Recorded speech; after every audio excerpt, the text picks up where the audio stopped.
Airport बनाएंगे। 15 साल में पटना का एयरपोर्ट का जीर्णोद्धार नहीं कर पाए उनके पिताजी और माताजी मिलकर के। उदाहरण स्पष्ट है, ये हम कर रहे हैं, ये मोदी सरकार कर रही है। पटना के एयरपोर्ट पर जाकर देखिए, जीर्णोद्धार हो रहा है पटना के एयरपोर्ट का। आज दरभंगा से हवाई जहाज उड़ रहा है देश के सभी क्षेत्रों में। मैं दरभंगा से आता हूं मान्यवर, आप जाकर के देखिए कि बिहार का अग्रगणी एयरपोर्ट दरभंगा बना है। इसको किसने किया है? मोदी सरकार ने किया है, तेजस्वी यादव जी।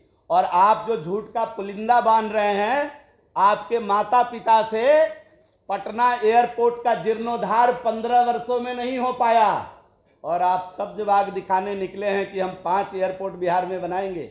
ये 5 एयरपोर्ट भी बनाने की बात आएगी तो मैं जिम्मेदारी के साथ कहता हूं, लिख कर रख लीजिए, आने वाली तीसरी पाली की मोदी सरकार जरूर बिहार के अंदर एयरपोर्ट की संख्या बढ़ाएगी। ये बात लिख कर रख लेना चाहिए। और राजद के घोषणा पत्र में एक बात आई, उनके स्कॉलर है एक दो, उनको बताते रहते हैं, उनके पीठ पर खड़े होते हैं, जब वो कुछ बोलने लगते हैं तो उनको चिट लिख कर देते हैं। अविश्वास प्रस्ताव में जब वो थे तो 3-4 लोग उनके समर्थन में उनके बगल में दर्शक दीर्घा में बैठकर कमेंट पास कर रहे थे। आप लोगों के मीडिया, आप लोगों के कैमरा ने उसको कैद किया था, मैंने बाद में ठीक से उसको देखा। उन लोगों ने शायद इनको बताया नहीं, उन्होंने कहा 500 रुपया में गैस सिलेंडर देंगे। जिनके माँ बाप 15 वर्षों में गरीबनी माँ के घर तक गैस का कनेक्शन नहीं पहुंचा पाया, उसका बेटा सब्जबाग दिखा रहा है कि 500 रुपया में गैस का सिलेंडर देंगे। 10 वर्ष केंद्र में रहने के बाद 25 वर्षों का हिसाब दे। 25 वर्षों में गरीबनी माँ कुन्नी, गोईठे, लकड़ी और पत्ते पर बिहार और देश के अंदर खाना बनाती रही। जब एक गरीबनी का बेटा इस देश का प्रधानमंत्री बना, जिसका नाम नरेंद्र भाई मोदी है, उसने अंतिम गरीब माता का चिंता किया और उसके घर में गैस का सिलेंडर कैसे पहुंचे इसकी चिंता करते हुए उनके घर तक मुफ्त का गैस सिलेंडर दिया। और आज उज्ज्वला योजना के तहत सब्सिडी दे करके, तेजस्वी यादव जी आपने लगता है कैलकुलेशन नहीं बिठाया। आपके पिताजी जब यूपीए में थे ना, तो जरा जनवरी 14 का रेट निकालिएगा। गैस सिलेंडर का रेट क्या था? 1241 रुपए में गैस मिल रही थी उस समय, और आज बिना सब्सिडी का गैस 903 रुपए में पटना में उपलब्ध है श्रीमान तेजस्वी यादव जी।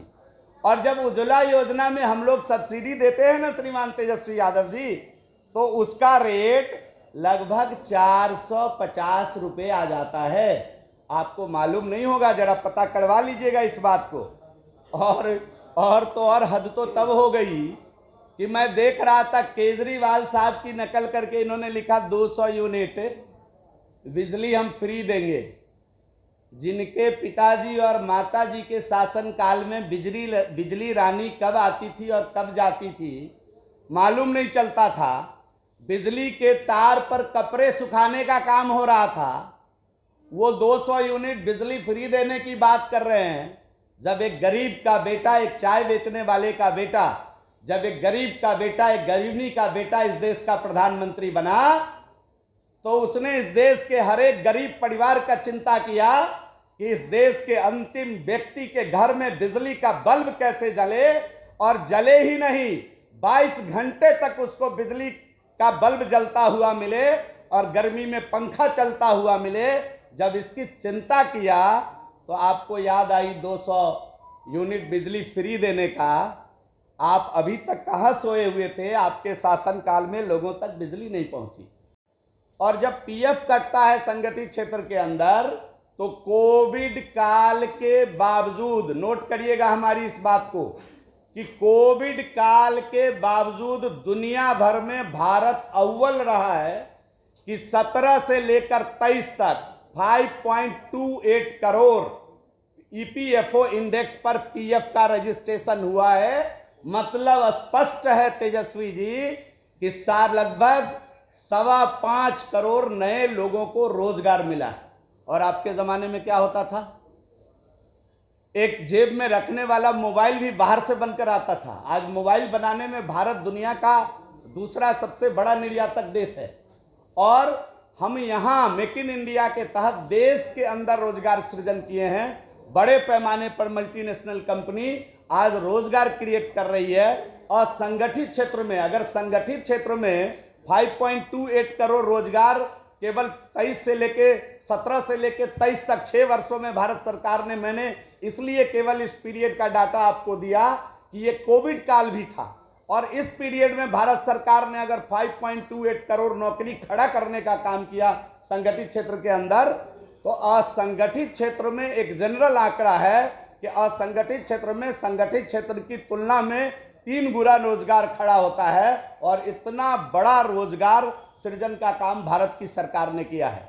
और सरकारी नौकरी से देश नहीं चल सकता है, केवल सरकारी नौकरी से देश नहीं चल सकता है।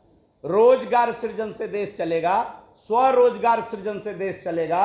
और भारत की मोदी सरकार स्वरोजगार सृजन और रोजगार सृजन में पूरे दुनिया में पिछले 10 वर्षों में अव्वल रही है, यह स्पष्ट है। मित्रों, मैं देख रहा था कि गरीब महिलाओं को 1 लाख रुपया देंगे ठगने का काम। अपने घर से बचेगा तब ना गरीब महिला को रुपया देंगे। गरीब आदमी का जमीन लिखवा करके नौकरी देना, जो बिलो पॉवर्टी लाइन है उसका छोटा सा जमीन लिखवा कर नौकरी देने वाले लोग गरीब महिला को 1 लाख रुपया देने का झांसा दिखा रहे हैं। देश के यशस्वी प्रधानमंत्री जी ने कहा है कि हम देश की दीदियों को मजबूत बनाएंगे, उनको ड्रोन तकनीक से लैस करेंगे, उनको आत्मनिर्भर बनाएंगे। महिलाएं, भारत की महिलाएं खरात पे जीने वाली महिला नहीं है, आत्मनिर्भर बनकर देश की अर्थव्यवस्था में शामिल होना चाहती है। और देश के यशस्वी प्रधानमंत्री जी ने स्पष्ट कहा है कि देश के दीदियों को लखपति दीदी बनाएंगे, करोड़ों दीदी को लखपति दीदी बनाएंगे और ड्रोन तकनीक से लैस कर उनको आत्मनिर्भर बनाएंगे। हमारा ये संकल्प है। मित्रों, कांग्रेस का घोषणा पत्र आया, आपने देखा होगा कि पूरा मुस्लिम लीग के घोषणा पत्र की एक प्रकार से कॉपी दिख रही थी। हम हाथ जोड़कर अनुरोध कर रहे हैं कि सब कुछ बोलिए, कम से कम देश की आर्मी पर कुछ मत बोलिए, उनको काम करने दीजिए। हम सोते हैं चैन से, वो जब बॉर्डर पर जगते हैं तो हम सोते हैं चैन से। वो -40 डिग्री में बंदूकें लेकर के बॉर्डर पर खड़े होते हैं, तब तेजस्वी यादव जी आप आराम से सोते हैं। बिहार के अंदर देश सोता है, चैन की नींद सोता है। कम से कम आर्मी पर कुछ मत बोलिए। मैं हाथ जोड़ करके ये आपसे आग्रह करना चाहता हूं। मित्रों, विशेष राज्य का दर्जा उन्होंने कायम देंगे। जरा अपने बाबूजी से पूछ लेना चाहिए कि केंद्र सरकार में 10 साल थे, किंग मेकर थे, चाबी लेकर घूम रहे थे केंद्र सरकार की। और सुनने में आता है कि सोनिया मैडम जब तक दिन में एक बार उनसे बात नहीं करते थे, यूपीए की बात आगे नहीं बढ़ती थी। अब तो कांग्रेस पार्टी का भी बिहार में टिकट लालू जी दिला रहे हैं। तो मान्यवर महोदय, 10 वर्षों में सोनिया मैडम के पीठ पर खड़ा होकर यूपीए की सरकार आपने चलाई। आपने क्या बिहार को विशेष राज्य देने का जिक्र किया क्या सदन में? कोई बयान है क्या? आपने कभी प्रेस करके मांग किया क्या? आपने कभी लिख करके मांग किया क्या सोनिया मैडम से कि बिहार को विशेष राज्य का दर्जा दीजिए? बिहार के अंदर 2005 से आज तक बिहार के लोगों का शैक्षणिक सामर्थ्य बढ़ा है। बिहार एजुकेशन का हब था, हब है, हब के रूप में बिहार आगे बढ़ा है। और बिहार के लोग अब अच्छे से समझ रहे हैं कि आप केवल वादों का पुलिंदा लाना जानते हैं, काम करने के वक्त आप भाग जाते हैं। ये बिहार के लोगों में स्पष्ट। आप सभी को मालूम है कि आज राजद ने अपना घोषणा पत्र घोषित किया है। और आप सभी लोगों को मालूम है कि इंडी अलायंस के साथ राजद चुनाव लड़ रही है और उसने अकेले अपना घोषणा पत्र डिफाइन किया है, अपना घोषणा पत्र आज डिक्लेयर किया है। आप सभी लोगों को मालूम है कि उस घोषणा पत्र को देखकर हम एक लाइन में ये कह सकते हैं कि ना कोई विजन, ना कोई रीजन, आउट ऑफ सीजन है यह राजद का अपरिपक्व घोषणा पत्र। 23 सीट पर जिनका उम्मीदवार है वह जारी कर रहे हैं 24 चुनाव का वादा, और 23 सीट पर जो लड़ेंगे उसका 23वां सीट अभी तक क्लियर नहीं है। 22 सीट, 543 लोकसभा में 22 सीट 4%, 4.2% होता है। मानवर तेजस्वी यादव शायद इस परसेंटेज को निकाल भी ना पाए कि 23 सीट 22 सीट 443 में कितना होता है। अब ताज्जुब है कि 543 सीट में 22 सीट 23 सीट लड़ने वाला व्यक्ति पूरे देश का घोषणा पत्र घोषित कर रहा है। जिनके पिताजी 15 साल, जिनकी माताजी 15 साल बिहार के अंदर जब शासन किए तो बिहार में 1 लाख नौकरी उपलब्ध नहीं हो पाई। मुझे ताज्जुब हो रहा है उनका घोषणा पत्र देखकर कि उन्होंने 1 करोड़ नौकरी का वादा किया है, और अनर्गल प्रलाप पिछले कुछ दिनों से कर रहे हैं कि 17 महीने में हमने रोजगार दिया। मानवर तेजस्वी यादव जी, आपके पास 5 विभाग था। मैं चुनौती देकर आपको कहना चाहता हूं कि आप में दम अगर है तो एक दिन प्रेस कॉन्फ्रेंस करके बता दीजिए कि पथ निर्माण में आपने कितना नौकरी दिया। आप में अगर दम है तो आप प्रेस करके बता दीजिए कि आपके 17 महीने में नगर विकास आवास में आपने कितना नौकरी दिया।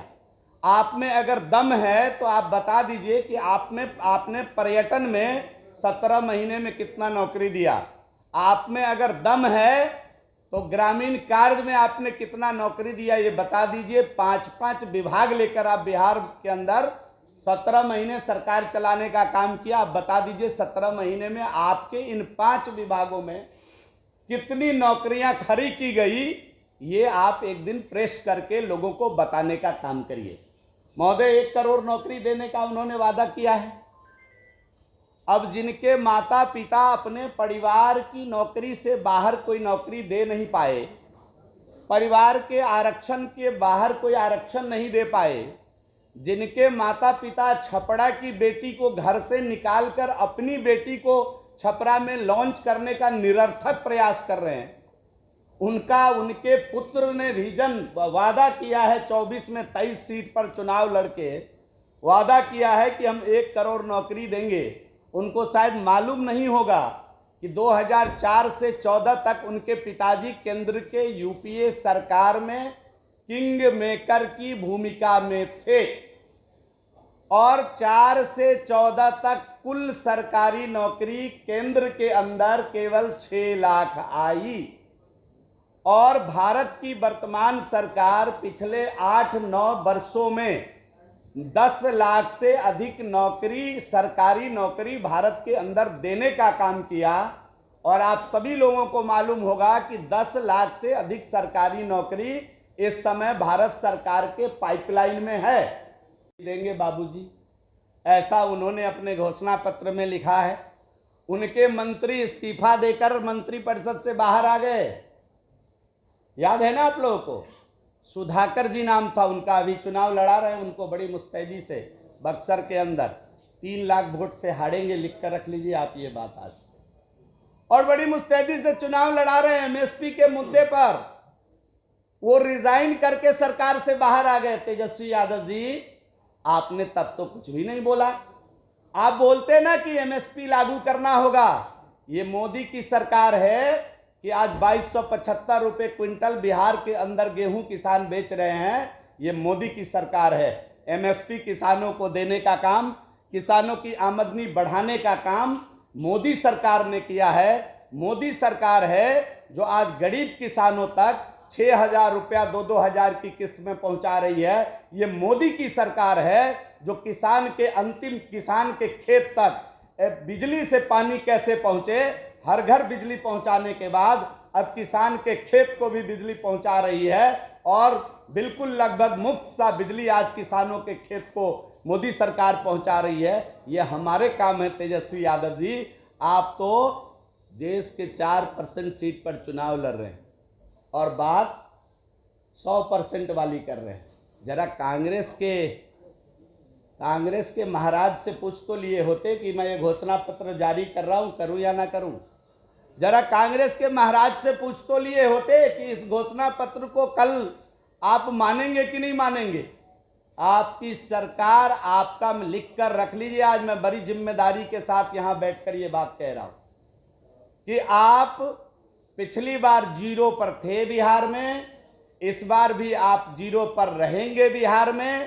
तेजस्वी का मतलब होता है भ्रष्टाचार, राजद का मतलब है भ्रष्टाचार, राजद का मतलब है परिवारवाद, राजद का मतलब है लूट, हत्या, बलात्कार, राजद का मतलब है घोर अपराध, राजद का मतलब है फिरौती, राजद का मतलब है डकैती। 15 वर्षों में बिहार के लोगों ने इसको जाना है, 15 वर्षों में बिहार के लोगों ने इसको समझा है। राजद का मतलब है नरसंहार। आपने इन चीजों को कहां छुपाया है, इसको भी स्पष्ट करना चाहिए कि 15 वर्षों के आपके पिताजी और माताजी के शासनकाल में इसी बिहार के अंदर 118 नरसंहार हुए थे और लगभग 5300 से अधिक फिरौती का केस बना था।